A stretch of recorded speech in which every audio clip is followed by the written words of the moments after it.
Ladies and gentlemen, may I proudly bring to you, this is Prowsul, and this is my WWE Raw review for the 10th of March 2014. Now, just for the record, this is a spoiler review, therefore if you are going to watch the show, then I would advise you not to listen to this, as I'm going to give a lot of spoilers. For advice in terms of basically watching the show, I would basically say it's an average show. I wouldn't really absolutely recommend you to watch this because it's not a great one. But you do get a lot of answers for WrestleMania and the future of the WWE coming out in terms of matches and events as such. So for that reason, I wouldn't really recommend it to watch it, because quite frankly it's just all about that and the matches were average. Okay, so as from now I'm going to be basically giving you all the details of WWE Raw 10th of March 2014. So first of all, thank you for listening to this.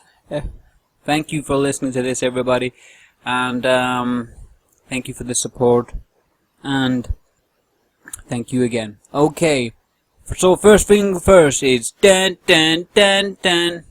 Yes, I was gonna carry on, but I don't want to get sued by, the Hulkster with his impersonation of his music. Anyway, brother, Hulk Hogan came down and talked a bunch of smack, and then introduced the fact that they're gonna have a 30-man battle royal in WrestleMania 30, and he's gonna be regarded as the Andre the Giant WrestleMania battle royal. And quite frankly, that sounds very, very good. And Hulk Hogan, he looks in immaculate condition, doesn't he? Does he look like a guy who's over 50? He doesn't really look. I mean, sure, with his, not so much hair, etc. He's remained the same, physically, for years now, and he looks in immaculate condition, God willing, and, God bless him, I guess. And that was the good thing about this. He came out, and he did his promo, and he seemed more comfortable than the last time he was doing his promo, that is for sure.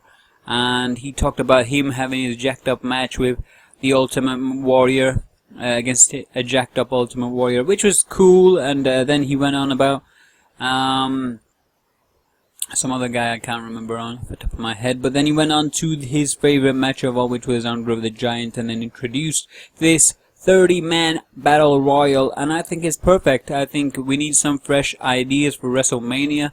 The only thing which is interesting in WrestleMania nowadays is the World Heavyweight Championship and the streak, and the rest of the card is kind of like, I don't know, you know what I mean? I don't know, and it's only star-studded driven, because in the past WrestleManias it's always been about either a star like The Rock or now Batista coming in. It's all been about stars driven. Why? Because and Brock Lesnar, sorry, yeah, I forgot about him.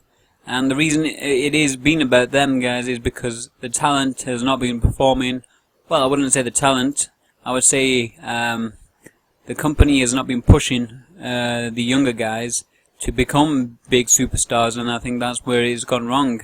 They've just kind of basically let John Cena run with the ball, and he's just basically managed the whole WWE for years now, and he's kept the ball going, and you can't rely on one person. So I think these elements, these 30-man battle royals, etc., making these events a bit more dynamic. It adds another element to WrestleMania and professional wrestling, and it makes wrestling a lot more interesting. Okay, so straight after Hulk Hogan came out, then John Cena came out, did his silly promo, and in the silly little impersonation of the Hulkster. But you gotta give him credit, he did a good job. in terms of promotion and promoting Hulk Hogan. It was a nice little segment there. You've seen it years ago where John Cena and Hulk Hogan did a segment for, I think, MTV or something along the line of that it was.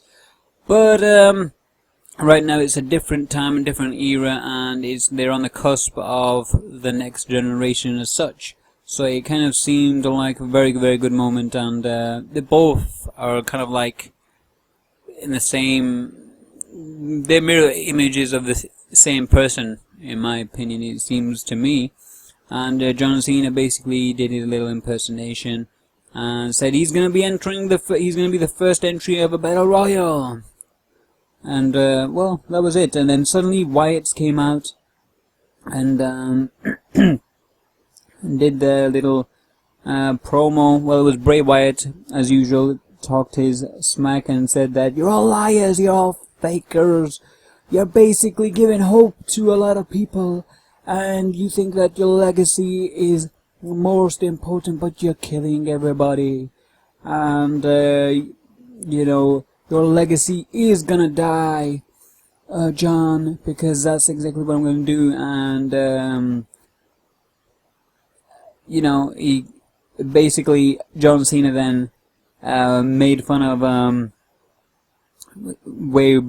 not Wade Bright, I always get that name right, Bray Wyatt. He made fun of Bray Wyatt, calling him a homeless dude with a Hawaii t-shirt and a bit like a village person. It was a nice little stint of funniness from John Cena. I think this is why we always why John Cena has been at the top of the game for a long time, because he comes out with some gems at times, and this was one of them. And he challenged Bray Wyatt at WrestleMania 30 for a match, and Bray Wyatt said nothing. That's right, nothing, and just laughed a little, because quite frankly it was Eric Rowan was gonna face John Cena for the first match of the day, and it was a short match. It was thank goodness, because I knew it was going to be a bit of a lame match. But Eric Rowan's a huge guy. The guy's like 6'7" or something like that, and he is powerful. That guy, the guy. For those who don't know who Eric Rowan is, he's the guy with the orange beard and a bald head, and he was manhandling John Cena about like a little ragdoll, really. And but luckily, John Cena did an inside cradle and got this victory, and then he did the celebration with Hulk Hogan, and he did the Python thing, and putting your hand against your ear and be listening to the crowd and asking them who wants to see me flex my pecs, son, which Hulk Hogan does, and he does it at his best. And it was a very nostalgic moment, but at the same time, it was a good moment. You gotta give credit where credit's due when it comes to Hulk Hogan. He can still pull a crowd.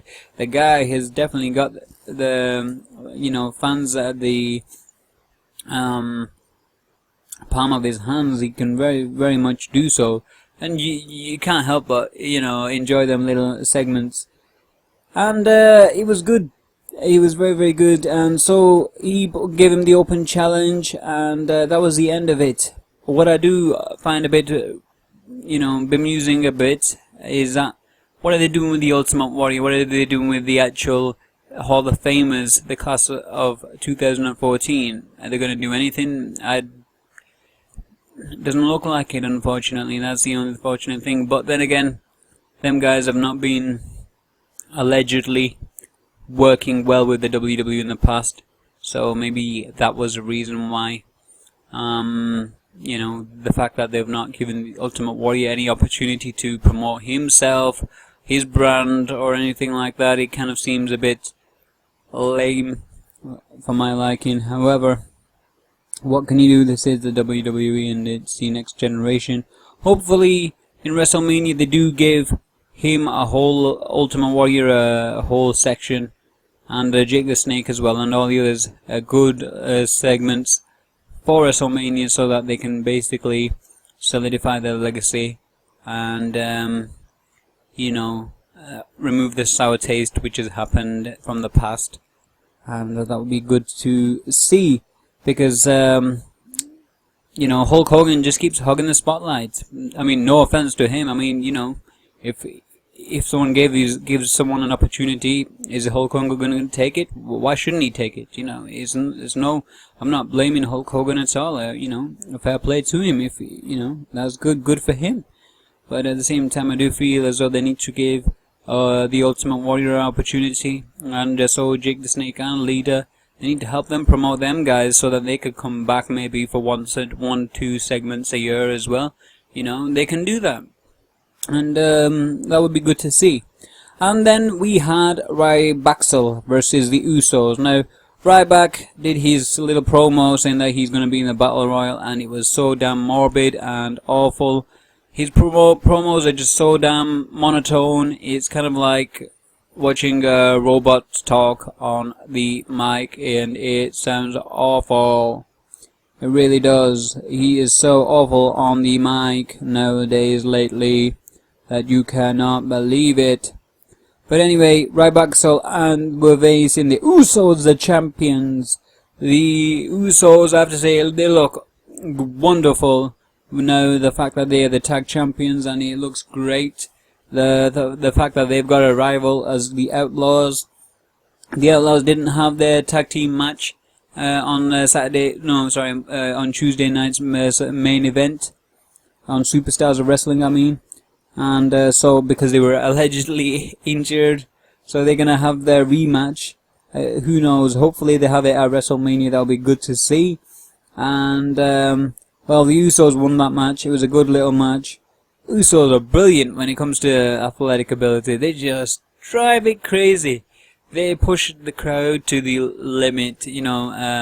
They push the wrestling matches to the limit. They just keep on surpassing it, and they're really good to watch in terms of wrestling, and good for them. It was a short match, but it was a good match.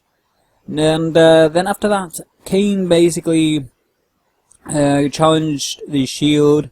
Well, not challenged them. He challenged them to get to grips with things, I guess, and become the Shield as a group, because when they were formed as one, they were the strongest.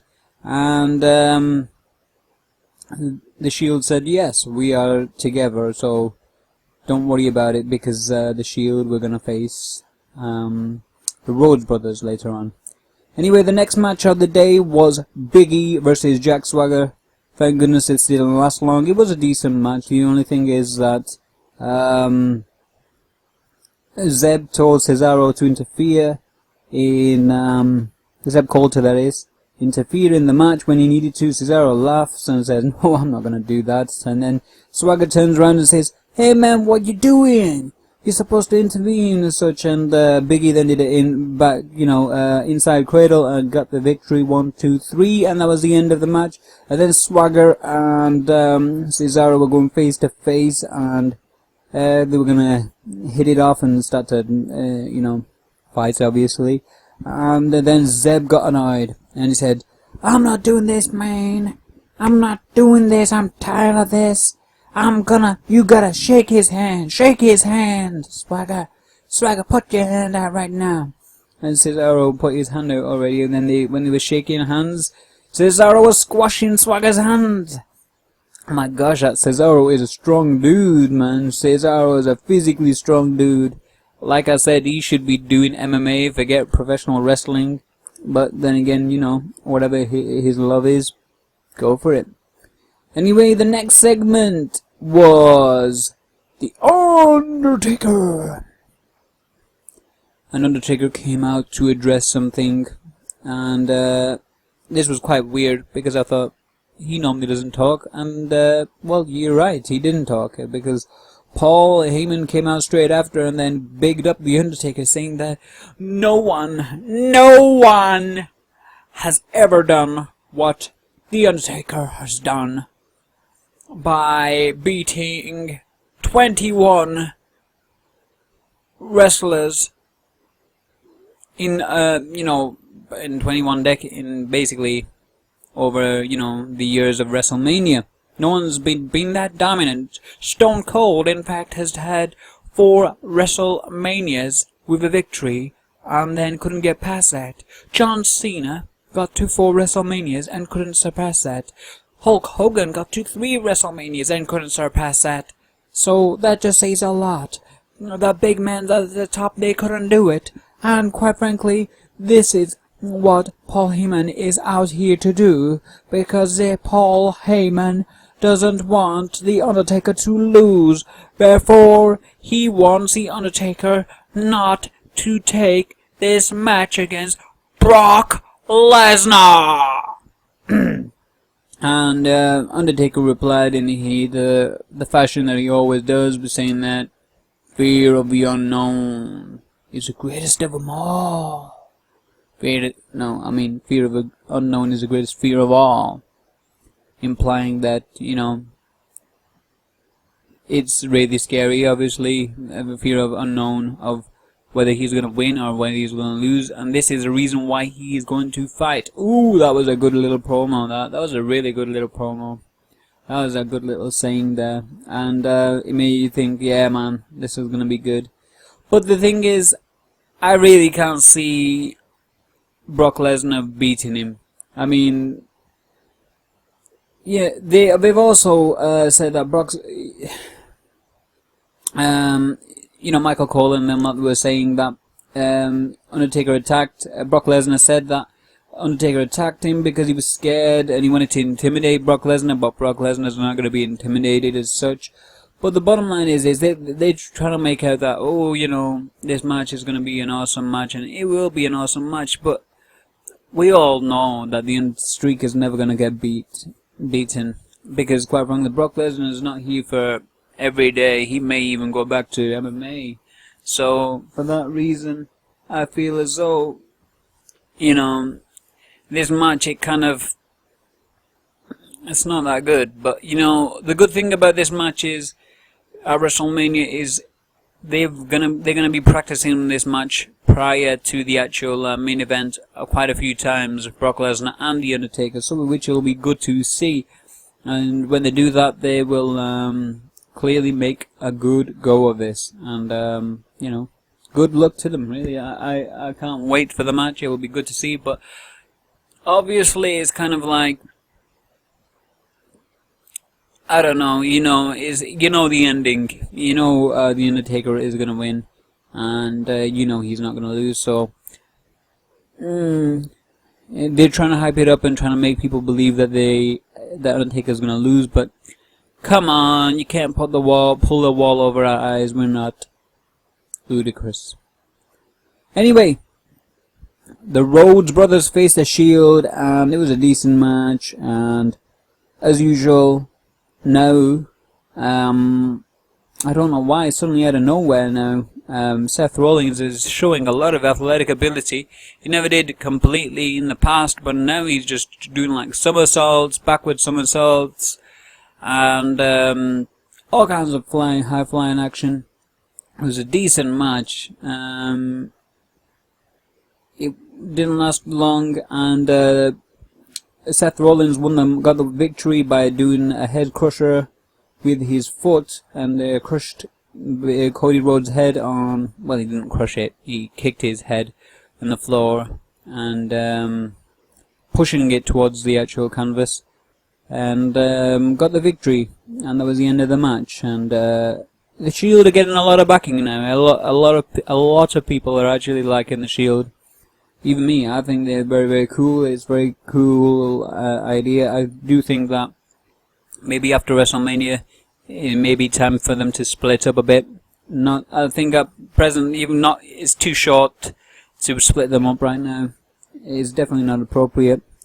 Who are you going to have each of a fight? You know what I mean? You're going to build Cesaro up. You haven't got enough titles to build a Roman Reigns up at present. So, you know what I mean? Like, what you gonna do? And let's not forget about Daniel Bryan. Now on to Daniel Bryan. Daniel Bryan came out, as usual, yes. And he said he's not gonna be leaving this ring without a match against Triple H. And he said what he's gonna do, he's gonna get people from his Yes movement, and they are going to basically hijack the ring. And he basically got a whole load of crowd members into the ring. It was a real funny, good segment to see. It really was funny. Because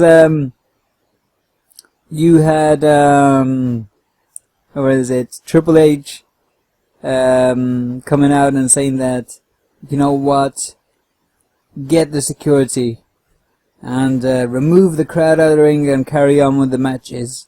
And then as soon as security came down, there was only 2 of them as well. Only 2 of them came, and they went to remove them, and then they started walking back, and then Triple H started saying, "You're not gonna disrespect me to the security. You gotta move all of them." And what was another funny bit was when Daniel Bryan when it was in the ring, and the 2 security guys were coming and down the they were coming down the ramp, and Daniel Bryan said that, "Oh look, it's the security, all 2 of them," and there was only 2 of them. Literally, it was only 2 of the security, which was really, really funny. And Daniel Bryan and the actual crowd were not budging. It seemed like a really good, funny section, I have to say, during Raw. No one was expecting it as well. No one. This has never really happened before. It was a funny thing to see. And then basically, Triple H said that, "Sandow, you come out and start the match. Go and have a match now." And the next match is Sandow. So Sandow came out and he couldn't get to the ring, and Triple H started to basically saying, "Hey, don't do that. You gotta go out in the ring, man." And then Stephanie came out and said, "Don't you disrespect my husband."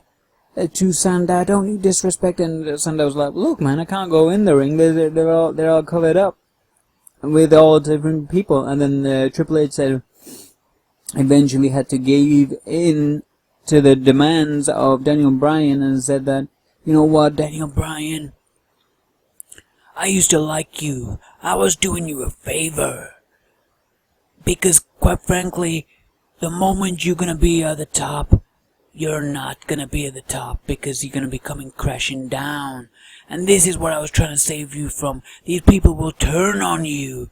And it was a kind of a good revealing segment. I mean, in general, I think that's what management's actually thinking. I think management itself is thinking, once Daniel Bryan wins the title, that's it. Everybody's, he's gonna be one of the upper guys. He's not going to be one of the people, he's not going to be one of the guys.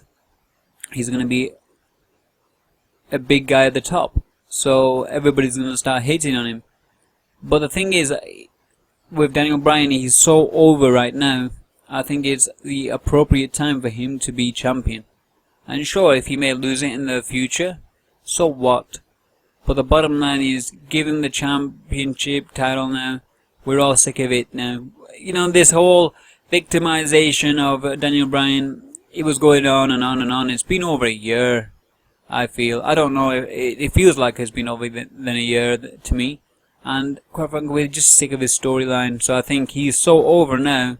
If they don't give him the opportunity, and, well, they have given him. They've given him in WrestleMania against Triple H.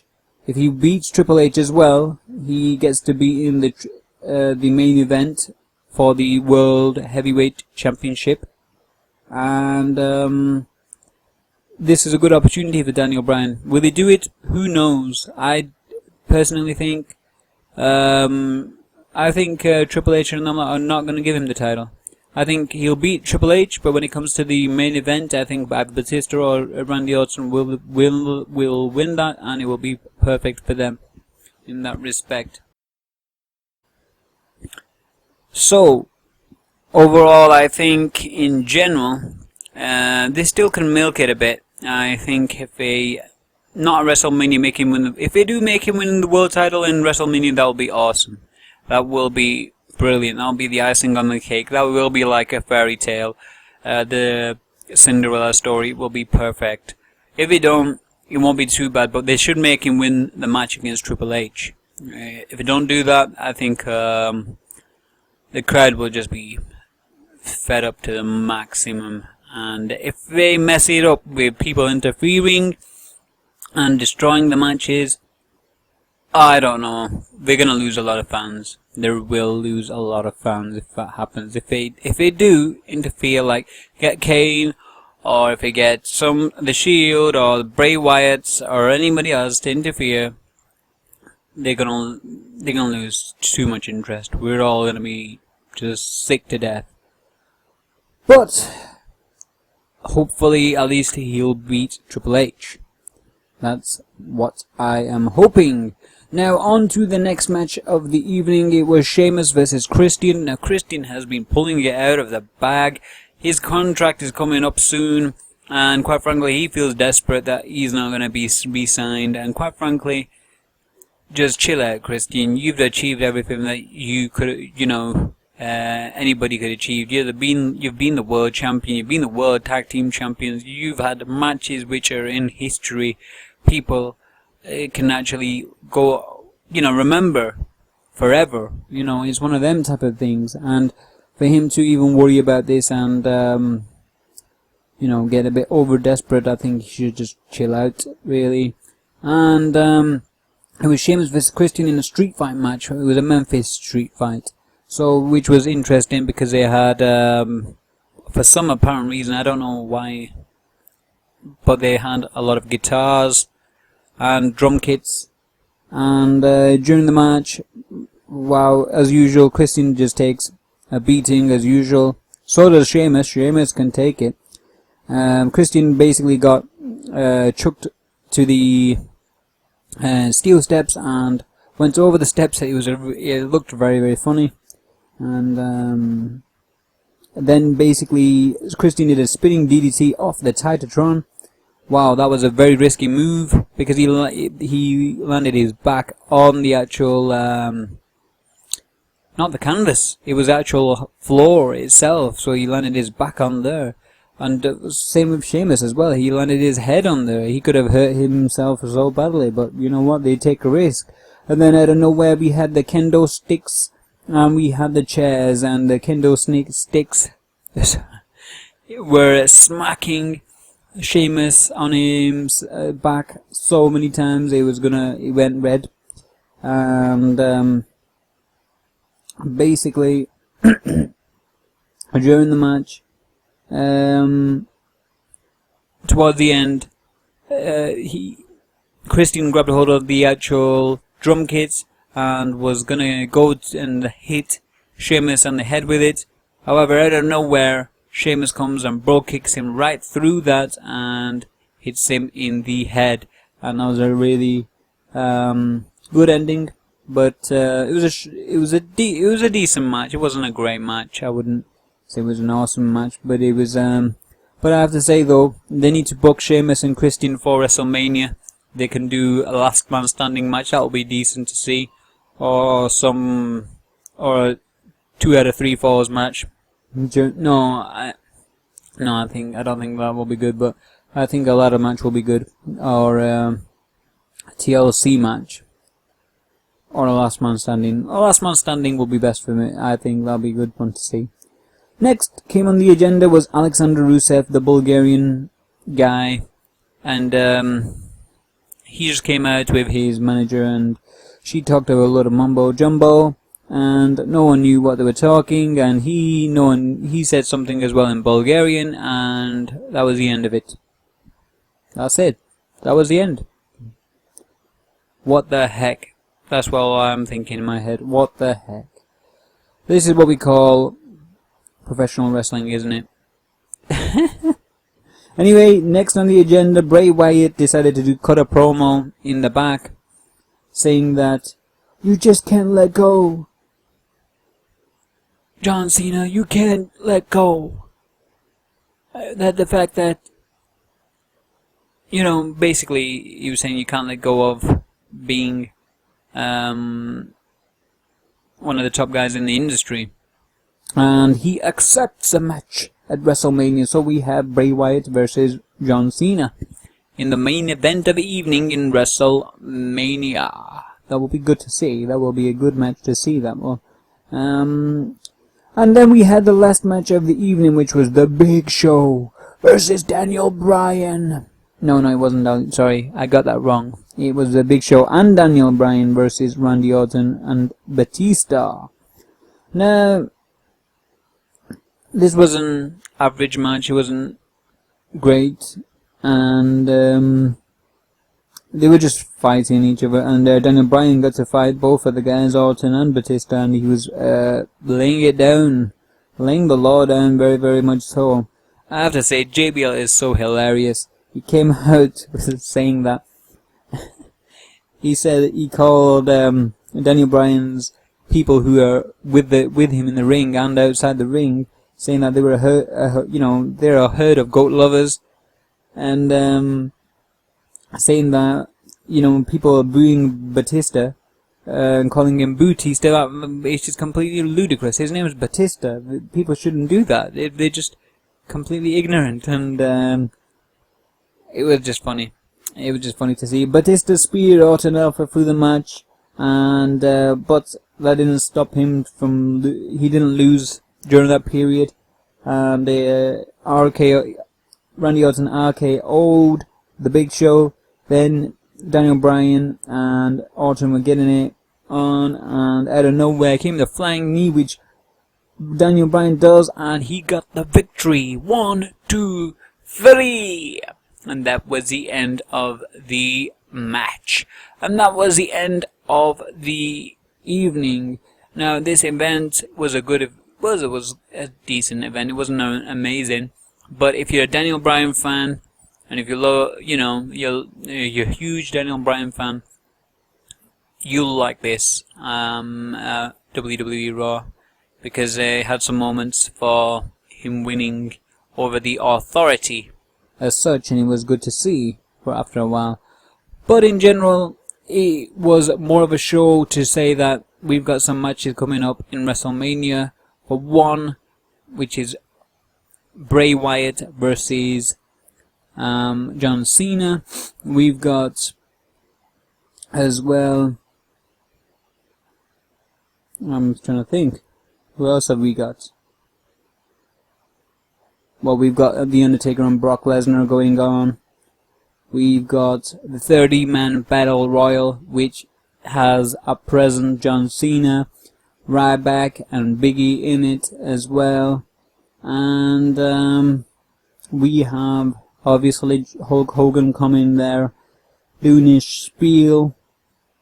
And we have Daniel Bryan versus Triple H, which is gonna be a good match to see. That will be a good match to see in WrestleMania. And if he wins that match, then he will go to the main event of the evening, and he will face in a triple threat match against Randy Orton and Batista. So, all in all, we've got a good lineup for WrestleMania coming. It's going to be interesting WrestleMania, and that is for sure. Especially on the verge of Daniel Bryan's reign or not. That is the question, isn't it? I do hope that he does win the first match. I think if he wins the second match, that will just be a bit far-fetched for me. I think they can milk it a bit more, because he's well over. Daniel Bryan is well over. Everybody wants him to win, and he's a good babyface now. He's completely over, and but I do feel as though that maybe in the pay-per-view afterwards, they need to give him the opportunity. Not the pay-per-view, sorry, the card itself afterwards. They need to give him the title after that and make him run with the ball. And I think he will run with the ball, very much so. I think he can do a John Cena. I do. But at the same time, it's very risky, because we are thinking that, is he going to be like a John Cena? I think he has got it. He's definitely got the mic skills now. He clearly seems like he's got the mic skills. He seems very comfortable on the mic. and you know, it just seems very good. And in terms of wrestling ability, he loves to wrestle, which is what we want to see as well. So overall, you know, for the future, we know what's going to happen for WrestleMania in terms of the matches, but a lot of answers are going to happen after WrestleMania, whether the new generation is going to be coming in, or is it still going to be the older generation, you know, or the old stars coming in just as part-timers, just to kind of build the company still. We will find out. We will find out if Cesaro gets a push, whether Roman Reigns gets a push, and that will be good to see. Anyway, that's it from me. Thank you for listening to this. Thank you for doing this. Please like, subscribe, share, comment, share, and thank you again. Peace out, everybody. Peace!